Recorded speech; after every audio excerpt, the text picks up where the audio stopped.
ඔයාලට අද මම මොඩල් පේපර් එකේ 4 වෙනි ගාන කියලා දෙන්නම්.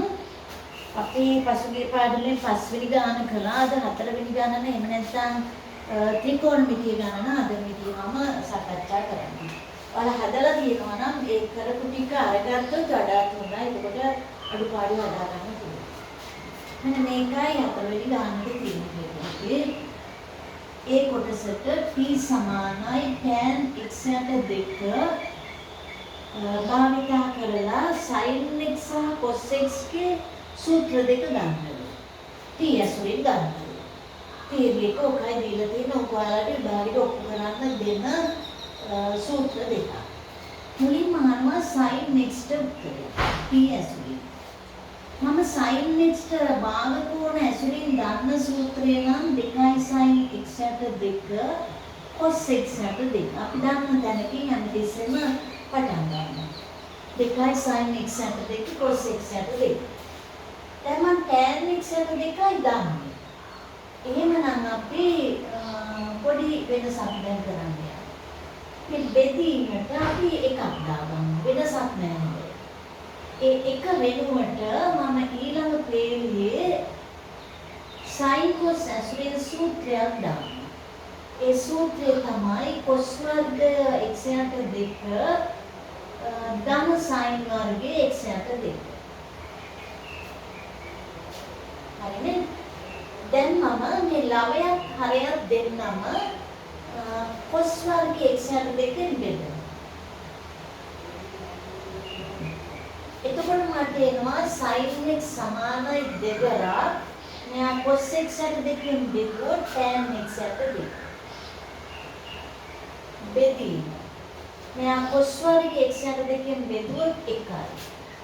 ධන මෙයා cos වර්ගය x යට 2 ෙන් බෙදුවොත් tan වර්ගය x යට 2. මේක ලියලා තියන්න මොකද කරන්නේ? දැන් මම sin x යට 2ට t ආදේශ කරනවා. 2යි t බෙදීම 1 ධන t වර්ගය කියලා මට sin x ගේ සූත්‍රය t ඇසුරින් ලැබෙනවා. අපි ඊළඟට බලමු මේ cos x දා සූත්‍රයක් ගන්න. cos x t ඇසුරේ සූත්‍රය. එහෙනම් මම cos x පටන් ගන්නම්.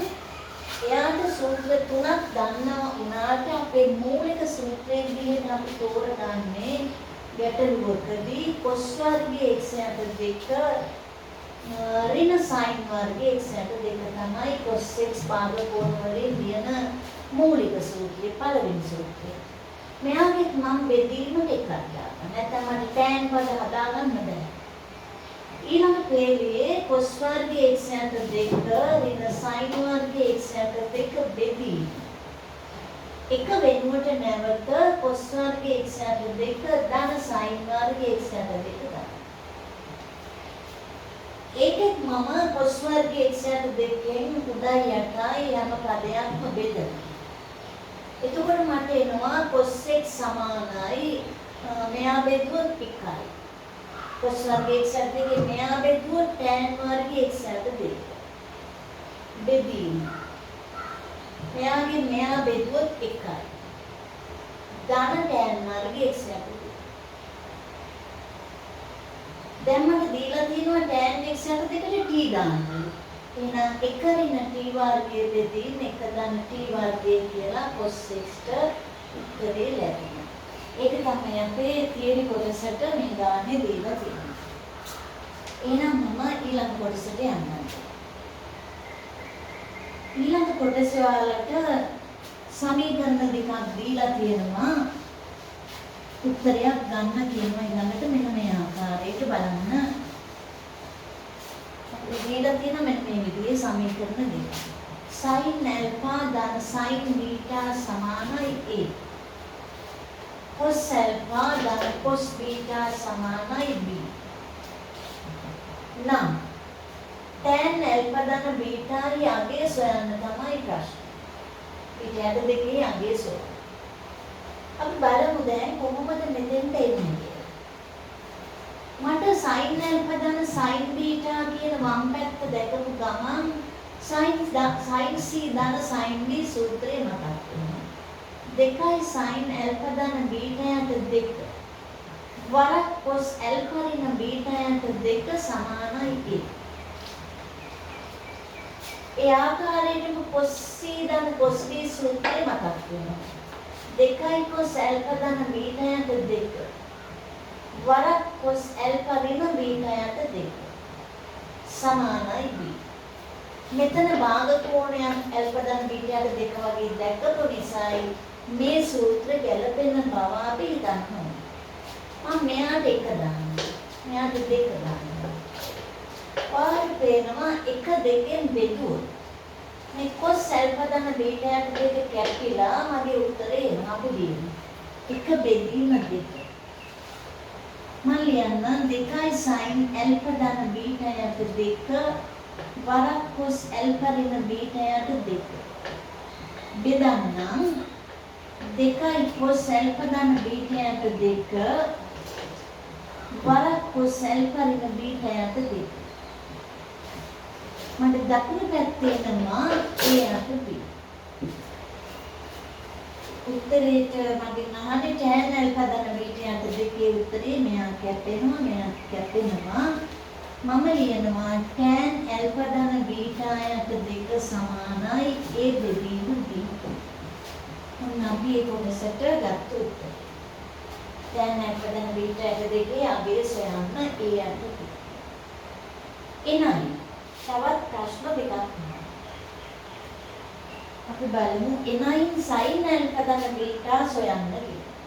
දැන් අපි දන්නේ කවුද tan alpha ධන බීටායට දෙක. ඒකට ඔයාලට අර මුලදී කොටස් දෙකක් අපි කළා සූත්‍ර දෙකක් ඔක්කො කළා ඒවත් උදව් කරගන්න පුළුවන්. මේ ප්‍රශ්නය sin alpha ධන බීටා සොයන්න.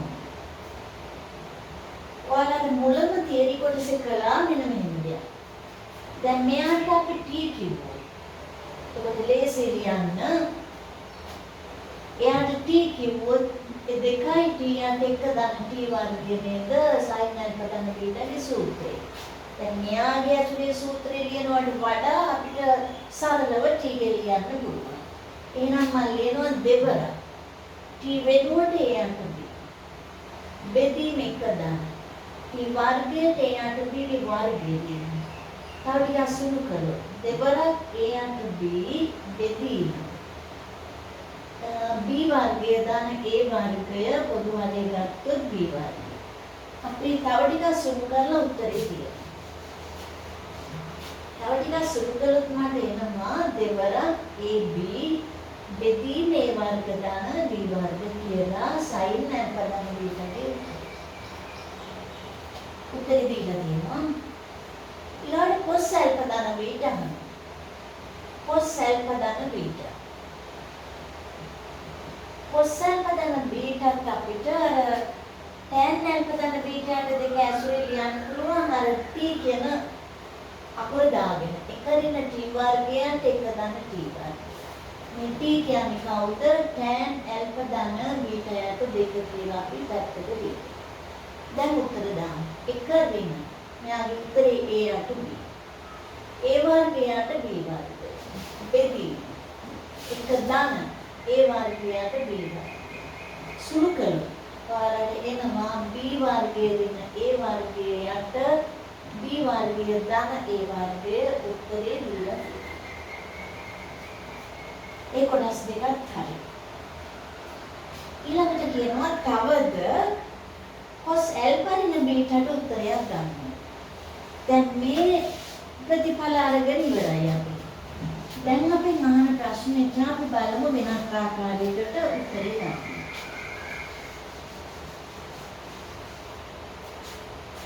cos alpha ඍණ බීටාට උත්තරයක්. cos alpha ඍණ බීටා. එහෙනම් අපිට දීපු දත්ත දෙක නැවත ලියා ගමු. sin alpha ධන sin beta සමානයි a. cos alpha ධන cos beta සමානයි b.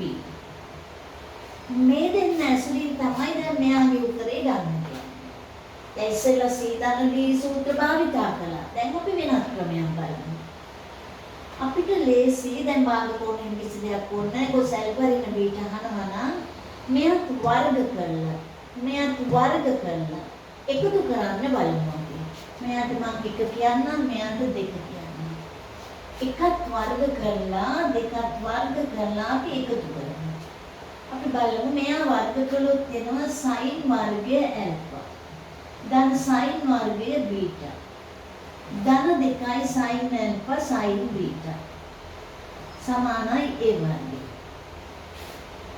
අරය වර්ග කළොත් එනවා cos වර්ගය ඇල්ෆා. cos වර්ගය බීටා. ධන 2යි cos ඇල්ෆා cos බීටා එහා පැත්තේ b වර්ගය.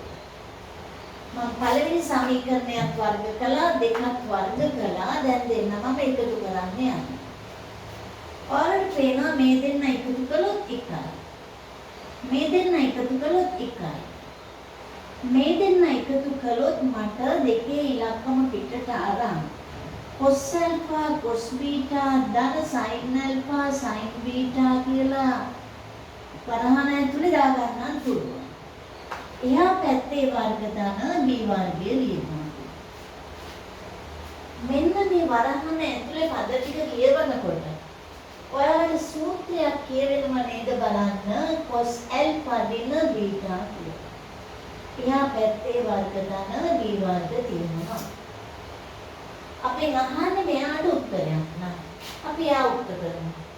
cos alpha ධන alpha ඍණ beta සමානයි. අර දෙකේ ඉලක්කම මෙහාට ගන්න. a වර්ග ධන b වර්ග ඍණ 2. මෙතන දෙකේ ඉලක්කමක් තිබුණා නේද? දෙකෙන් බෙදලා උත්තරේ තියෙනවා. ඒගොල්ලෝ උත්තරේ දීලා තියෙන්නේ නම් මෙන්න මෙහෙම. දෙකේ වෙන වෙනම බෙදලා. a වර්ග ධන b වර්ගයට 2 ඍණ 1 කියලා උත්තරේ තියන්නලු අපිට උත්තරේ. ඊළඟට තවත් ප්‍රශ්නයක් තියෙනවා. ඒ ඉහත ප්‍රතිඵල භාවිතය. ඉතින් අපි ඔය දත්තු දේවල් උදව් කරගෙන මෙන්න මේකට උත්තරයක් ගන්න කියනවා. දැන් ඔයාලම කරලා තියෙනවා නම් අර අඩුපාඩු එහෙම නැත්නම් බැරි වූ දේවල් සම්පූර්ණ කරගන්න එක තමයි හොඳ. tan alpha ධන tan beta. ඒ උත්තරයක් දීලා තියෙනවා බව පෙන්වන්න කියලා. අපි බලමු ඉහත ප්‍රතිඵල උදව් කරගෙන. ඉහත ප්‍රතිඵල උදව් කරගන්න නම් මේක sin cos වලට අපි හරවමු. sin alpha යට cos alpha. ධන sin beta බෙදීම cos beta කියලා sin cos වලට හරවමු. පොදුවරේ අරගෙන සුළු කරමු. ඉහත ප්‍රතිඵල භාවිතා කරන්න පුළුවන් තැනකට එනකල් ඔයාලා මේක දැන් සුළු කරගෙන යන්න ඕනේ. ධන cos alpha sin beta. ළමේන සූත්‍රයක් ඇවිත් තියෙනවා sin alpha ධන beta කියලා. නමුත් හරේ ගුණිතයක් තියෙන්නේ cos alpha cos beta. අපි දන්නවා ගුණිතයක් දැක්කොත් මෙයා ඓක්‍යයකට හෝ අන්තරයකට හරවන්න භාගයයි cos ධන cos කියලා කියනවා. cos cos ගුණිතය නෙමෙයි. මුල ස්ථානට කෝණ දෙක එකතු කරන්න. ඊළඟ ස්ථානට කෝණ දෙක අඩු කරන්න කියලා ඔයාලා දන්න සූත්‍ර මේ මම ලියුවා. දැන් අපිට පේනවා මෙයාත් දන්නවා. මෙයාට උත්තරේ දන්නවා. මෙයාගේ උත්තරේ දන්නවා. දැන් තියෙන්නේ අපිට ඒ උත්තර ටික ආදේශ කරන්න පමණයි. මේ දෙකේ ඉලක්කමත් උඩට දාලම ලියමු. මේ බෙදීම දෙක කියන්නේ උඩට දාන්න. sin alpha ධන බීටාට දෙකක් ab යට a වර්ග ධන b වර්ග. මැද ඉලක්කයම බෙදී. මේ දෙකේ ඉලක්කම අපි ගත්තා. cos alpha ධන බීටාගේ උත්තරේ b වර්ග ඍණ a වර්ග. යට b වර්ග ධන a වර්ග කියලා අපි ඔප්පු කරගත්තා. ඊළඟට මෙයාගේ උත්තරේ. එයාගේ උත්තරෙත් ගත්තා අපි a වර්ග ධන b වර්ග. යට 2 ඍණ 1 කියලා. දැන් අපි ආදේශ කරලා ඉවරයි උත්තරය. ඔප්පු කරන්න තියෙන උත්තරේ අරගෙනම තමයි අපි දැන් ආටන්න ඕනේ. බලමු එක සුළු කරලා උත්තරේට එන්න. උඩ තියෙනවා 4ක් ab. යට a වර්ග ධන b වර්ග. මැද දිග ඉර ගන්න. පොදු වාරයට ලියන්න දෙවරක් A වර්ග ධන B වර්ග. මෙයයි මෙයයි. මේ B වර්ග ඍණ A වර්ග දෙකෙන් වැඩි කරන්න. දෙවරක් B වර්ග ඍණ A වර්ග. ඊළඟට A ධන B ගේ පූර්ණ වර්ගයක් එන. A වර්ග ධන B වර්ගයේ පූර්ණ වර්ගයක් එන්නේ මෙයා වැඩි කරලා. වින එක වැඩි කරන්න දෙවරක් A වර්ග ධන B වර්ග. අපි ටිකක් සුළු කරා. දැන් මේ A වර්ග ධන B වර්ගයට මෙයා කෙලින්ම කපන්න මෙයාගේ කරේ මෙයාගේ කරේ. මේ දෙකේ ලක්ෂ මුලට ගන්න 8ක් AB එනවා. උත්තරේ 8යි AB තියෙනවා. දැන් අපි බලමු මෙන්න මේ පදේ ප්‍රසාරණය කරන්න යන්න එපා. එයා එලෙසම උත්තරේ තියෙනවා. අපි උත්තර දිහා බලා ගණන් හදන්න. ඊට පස්සේ බලන්න මෙතන ධන 2යි B වර්ගයට ඍණ 2යි B වර්ගයේ කැපෙනවා. ඍණ 2යි A වර්ගයයි ඍණ 2යි A වර්ගයයි ඍණ 4යි A වර්ගයයි. මම අපේ උත්තරේ ලැබුණා. අපි හැදුවේ එම ගණනේ A කොටස. දැන් මම B කොටසට යනවා. B කොටසේ තියෙන්නේ ත්‍රිකෝණ ලක්ෂණ වලින් ගැටෙනවා.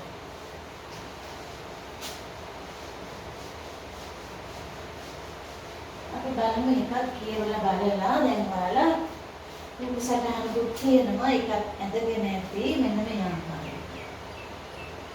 තියෙන විදිහටම රුධි සටහන ඇද ගන්න. A B C ඊට පස්සේ තියෙනවා මෙන්න මෙහෙම කොටස් තුනකට මෙයාව කඩලා D E මේ තුන් දෙනා සමාන බවකුත් තියෙනවා. මෙයාට L පළු මෙයාට B පළු මෙයාට ගැමාලු කියලා කෝණ තුනක් තියෙනවා. ඔයාලගේ ප්‍රශ්නේ තමයි මෙන්න මේක. සුදුසු ත්‍රිකෝණ සඳහා සයින් නීතිය භාවිතය. ඔප්පු කරන්න කියනවා sin alpha ධන beta. වරක් sin beta ධන ගැමා. සමානයි කියලා 4යි sin alpha sin ගැමා. ඔප්පු කළ යුත්තේ ඔකයි. එතකොට sin නීතිය භාවිතා කරමින් අපි ගණන හදන්න ඕනේ. ඔයාලා sin නීතිය දන්නවා. sin නීතිය අපි පැත්තක මතක් කරගත්තොත් මෙන්න මේක. අපි ABC කියලා ත්‍රිකෝණය දාලා අංකණයක් දාගමු. A යට sin A සමානයි B යට sin B සමානයි C බෙදීම sin C තමයි sin සූත්‍රය ඕනෑම ත්‍රිකෝණයක් සඳහා. එහෙනම් අපි බලමු අපිට කියනවා සුදුසු ත්‍රිකෝණ සඳහා. අපි ඒ වල්ලගමු උත්තරේ. මේ ඇල්ෆා ධන බීටා ඉන්නවා. බීටා ධන ගැමා එකට එන්නේ. ඇල්ෆා ගැමා වෙන මෙන්න. ඇල්ෆා ධන බීටා කියන කෝණය එන්න නම් මම මෙයා ගන්නම වෙනවා. එහෙනම් මම මෙන්න මේ ත්‍රිකෝණය අරගෙන sin සූත්‍රය දාන්නම්. ඇල්ෆා ධන බීටා එතකොට එනවා. එහෙනම් මම ලියන්නම් ABE ත්‍රිකෝණයට sin සූත්‍රය. මාටද ලියන්න කියලා ලියන්න. දැන් අපි දන්නවා අංකණයේ මේ A කෝණයේ සම්මුඛ පාදයට ලියන්නේ සිම්පල්ලි. එහෙනම් මෙයා A යට 3යි A යට 3යි A යට 3යි.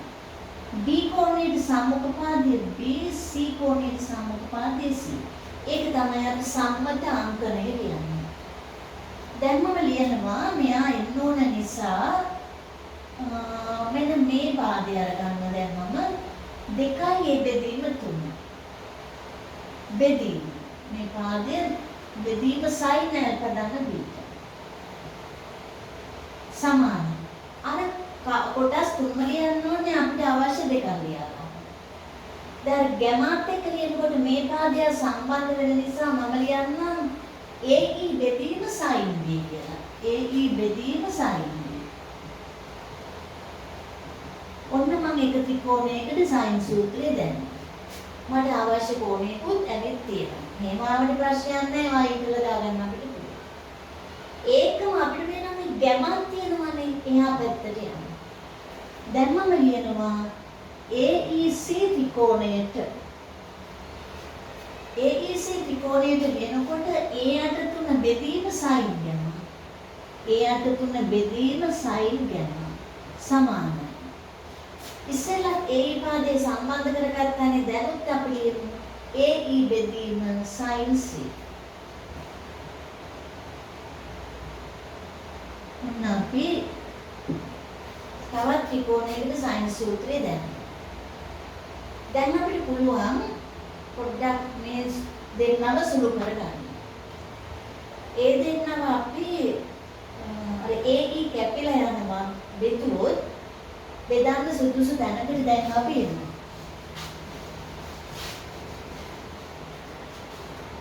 මට ලේසි හරස් වෙන්න කරගත්තොත්. මම ලියනවා 2a අට 3යි sin b සමානයි AE වඩා sin l ප්‍රධාන බීටා. මෙයක් හරස් වැඩි කරන්න.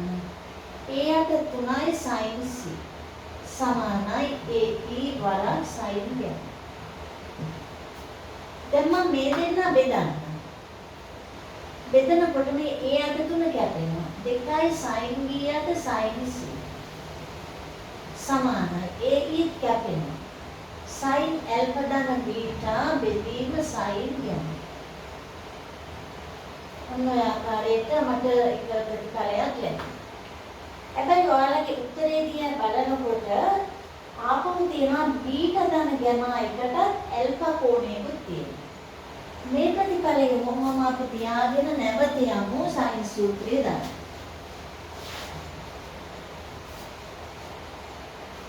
එහෙනම් මම බලනවා මේ බීටා ධන ගැමා එන්න නම් මොකද කරන්නේ? බීටා ධන ගැමා එන්න අපි මෙන්න මේ දෙන්නම එකට ගන්නවා. මේ දෙන්න. ඇල්ෆා එන්න ඊට පස්සේ මෙයා ගන්නවා. ඒ දෙන්නම ගන්න නම් මම සලකන්න ඕනේ ත්‍රිකෝණය ADC. ADC ත්‍රිකෝණයට sin සූත්‍රය. ADC. මම ලියනවා දැන් ආපහු මෙතන 2යි අට 3 ආපහු. බෙදීම sin බීටා ධන ගැමා සමානයි. දැන් මේ පාදේ ගමු දැල්පටත් මේ ත්‍රිකෝණයටත් එයා පොදුයිනේ. AD යට sin c. මම ගත්ත මෙන්න මේ ත්‍රිකෝණය. එහෙමනම් ඊළඟට අපි ඇල්ෆා සම්බන්ධ කරලා මේ ත්‍රිකෝණයට ගියමු. ADB. ADB ත්‍රිකෝණයට. A අට 3 බෙදීම sin ඇල්ෆා සමානයි. AD බෙදීම sin b.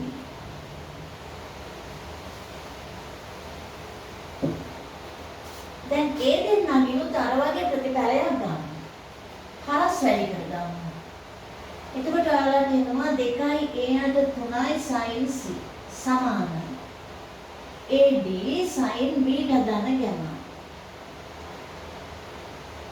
මෙතන a අට 3යි sin b සමානයි. AD sin α. දැන් මම මේ දෙන්නව බෙදනවා. ඒ බෙදනකොට මට එනවා 2යි sin c බෙදීම sin b.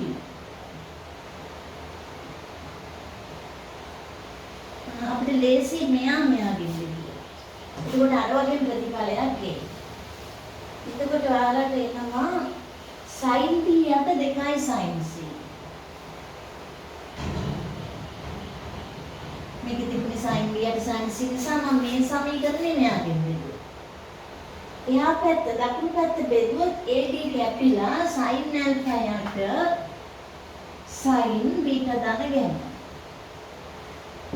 ඔන්න දැන් මගේ සමීකරණ දෙකක් ඇවිල්ලා තියෙනවා. ඒ දෙන්න බැලුවොත් මම මේ දෙක මෙතෙන්ට දාන්නවා. මේ දෙකේ ඉලක්කම මෙතෙන්ට දානවා. වම් පැති දෙක සමානයි. එන අනිවාර්යෙන් දකුණු පැති දෙක සමාන වෙන්න ඕනේ.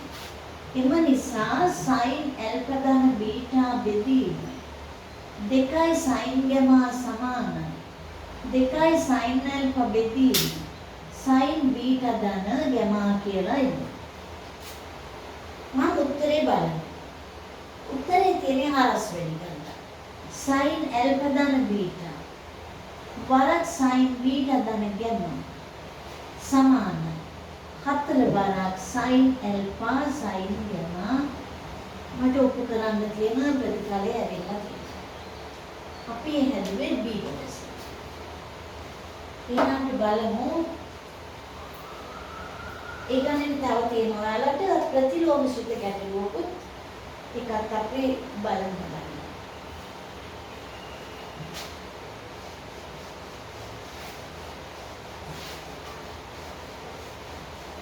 ප්‍රතිලෝමශීත ගැටලුව මේ ආකාරයට තියෙනවා. tan inverse x මේක තමයි c කොටස කියලා මම දාලා තියෙන්නේ. ධන tan inverse x යට 2. ධන tan inverse x යට 3. සමානයි පයි බෙදීම 2 සමීකරණය විසඳන්න. විසඳන්න කියන්නේ මේ x ට උත්තරයක් සොයන්න. අපි දන්නවා ප්‍රතිලෝමශීත දැක්කොත් මේවට අපි ආදේශ තෝරගන්න. tan inverse x ට alpha නම් එවිට tan alpha සමානයි xb. tan inverse x යට 2ට අපි beta කියලා තේරුවොත් tan beta සමානයි x බෙදීම 2. මෙතන 3 වෙනවා. tan inverse x බෙදීම 3ට මම gamma කියලා ගත්තොත් නම් එවිට tan gamma සමානයි x බෙදීම 3. අපි පටන් ගන්නෙම මේගොල්ලන්ට ආදේශ තෝරා ගන්න. දැන් මගේ ගැටලුව මෙන්න මෙහෙමයි තියෙන්නේ. alpha ධන beta ධන gamma සමානයි පයි වට 2. අපිට මේගොල්ලන්ට අපි ආදේශ තුනක් තෝරගෙන තියෙනවා. දැන් අපි දන්නේ tan alpha ට tan beta ට tan gamma ට උත්තර. හොයන්න යන්නේ x ට උත්තර.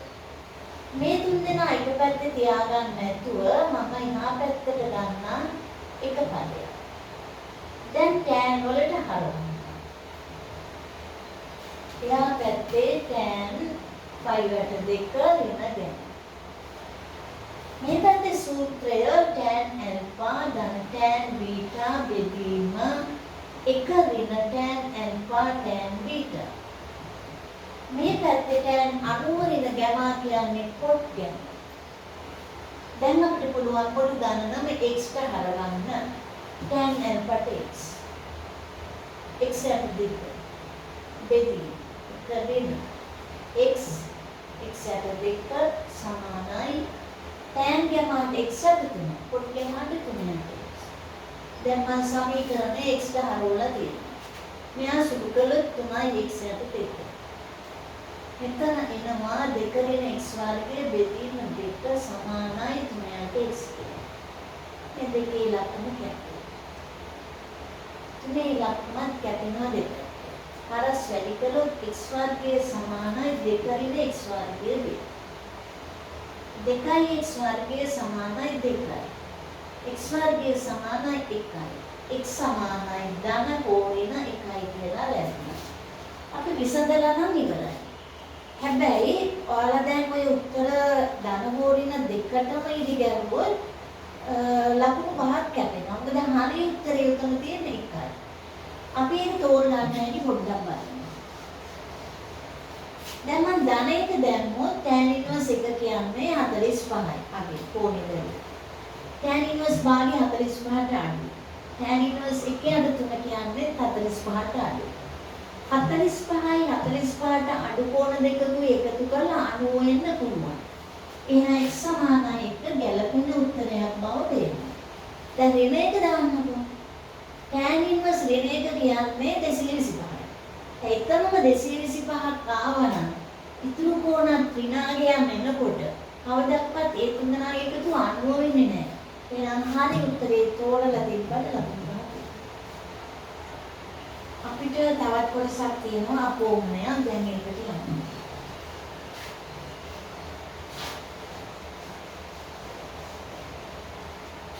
දැන් කියනවා tan inverse භාගය.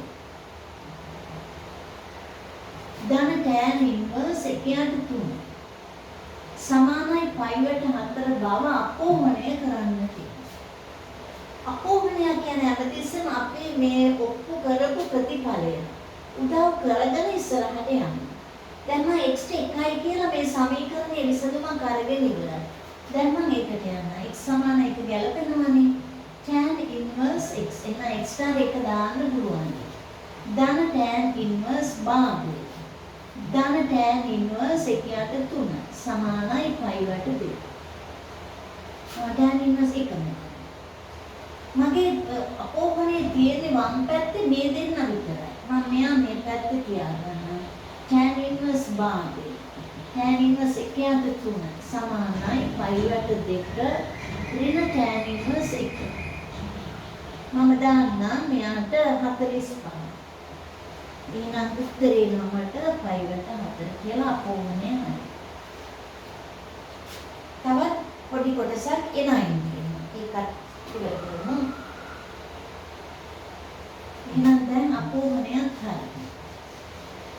ඊළඟ කොටස කියනවා එනයි. sin 5/4 ඍණ tan inverse 1/3 සමානයි 1ට මූල 5 බව පෙන්වන්න කියලා. අපි බලමු ඉතිරිසට.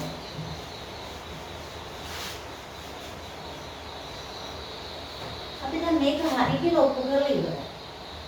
අපිට වෙනවා මේ කොටසේ මෙන්න මෙයා මෙහාට අරගෙන තියෙනවා.